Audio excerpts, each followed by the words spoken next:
আনন্দপুর কাণ্ডে একের পর এক বিস্ফোরক অভিযোগ উঠে আসছে। আনন্দপুর কাণ্ডে এবার আরও বড় বিস্ফোরক অভিযোগ। সেখানে বলা হচ্ছে 2018 থেকে 2020 সালের মধ্যে একাধিকবার পুলিশের তল্লাশি হয়েছে এই গোডাউনগুলোতে।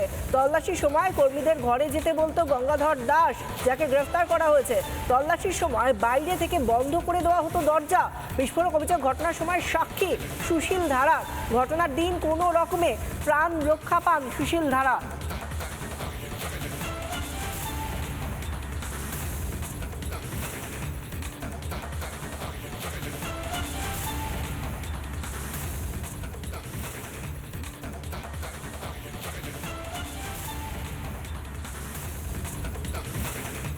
আমি আনন্দপুরে 7 বছর লাগাতার কাজ করেছি, ফুলের কাজ করতাম। আপনারা যতদিন ছিলেন ততদিন ওই কারখানায় এই ফায়ার এক্সটিংগুইশার ফায়ারের সিস্টেম ছিল? না, ফায়ারের কোনো সিস্টেম ছিল না গোডাউনে। কোনোদিন পুলিশ বা ভিডিও এসডিও থেকে ইন্সপেকশন রেড? হ্যাঁ, ওখানে গোডাউনে অনেকবার ইন্সপেকশন রেড করতে এসেছিল। ও অফিস থেকে আসতো, আমাদেরকে বলে দিত যে ম্যানেজার থাকতো আমাদের গোডাউনে, বলে তোমরা সব রুমের ভিতরে ঢুকে যাও, কিন্তু পুলিশ যদি ধরে নিয়ে যায় আমরা কিছু করতে পারবো না। ওই ম্যানেজারের সামনে কি কথাবার্তা বলে কাগজপত্র দেখে চলে যেত। মানে পুলিশ কাগজপত্র দেখতো এবং চলে যেত? হ্যাঁ, কাগজপত্র দেখে ওই ম্যানেজারের সামনে এটা সেটা দেখে, মানে অফিস থেকে আসতো, দেখে চলে যেত। তখনও যতবার পুলিশ এসেছে তারপরে পরিস্থিতি কি চেঞ্জ হয়েছে? মানে আপনাদের সিকিউরিটির জন্য কোনো ব্যবস্থা বা এই ফায়ার ফাইটিং সিস্টেম লাগানো ইনস্টল করা সেরকম কি হয়েছে? না, কোনো পরিস্থিতি চেঞ্জ হয়নি, মানে সেই রকমই পরিস্থিতি আছে। এমনি একটা সিকিউরিটি থাকতো গেটে।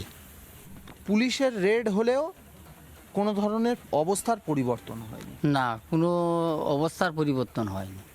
আমার আইডিয়া বলছে আমার নিজের দেখা 3-4 বার রেড হয়েছে। ভয়ে আমরা আবার সকালে বাড়ি পালিয়ে আসতাম, বলি চল এখানে থাকার দরকার নয়, এরকম আমাদেরকে ধরে নিলে বলে মালিক ছাড় করাতে পারবে না, তোমরা রুমের ভিতরে থাকো। কতক্ষণ ধরে রেড চলতো?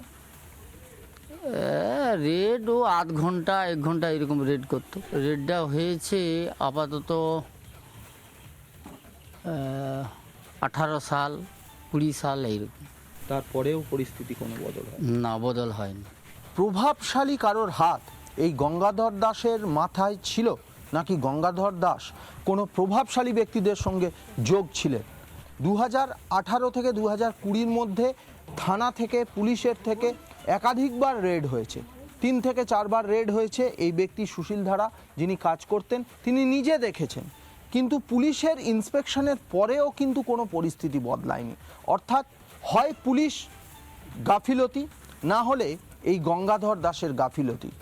সেক্ষেত্রে কি গোপন কোনো চুক্তি বা গোপনে বিষয়টি মিটিয়ে নেওয়া, এরকম কোনো সরকারি যে প্রক্রিয়া বা সরকারি মেশিনারি, তারা কি এই ধরনের কোনো অ্যাডজাস্টমেন্টে গেছিল? ভিডিও জার্নালিস্ট অতনু নাগের সঙ্গে সৈকত, রিপাবলিক বাংলা, পূর্ব মেদিনীপুর। নানা ধরনের কন্টেন্ট দেখার জন্য লাইক করুন, শেয়ার করুন আমাদের ফেসবুক পেজ, সাবস্ক্রাইব করুন আমাদের ইউটিউব চ্যানেল। পাশাপাশি অন্যান্য ব্রেকিং নিউজের জন্য অবশ্যই চোখ রাখুন রিপাবলিক বাংলায়।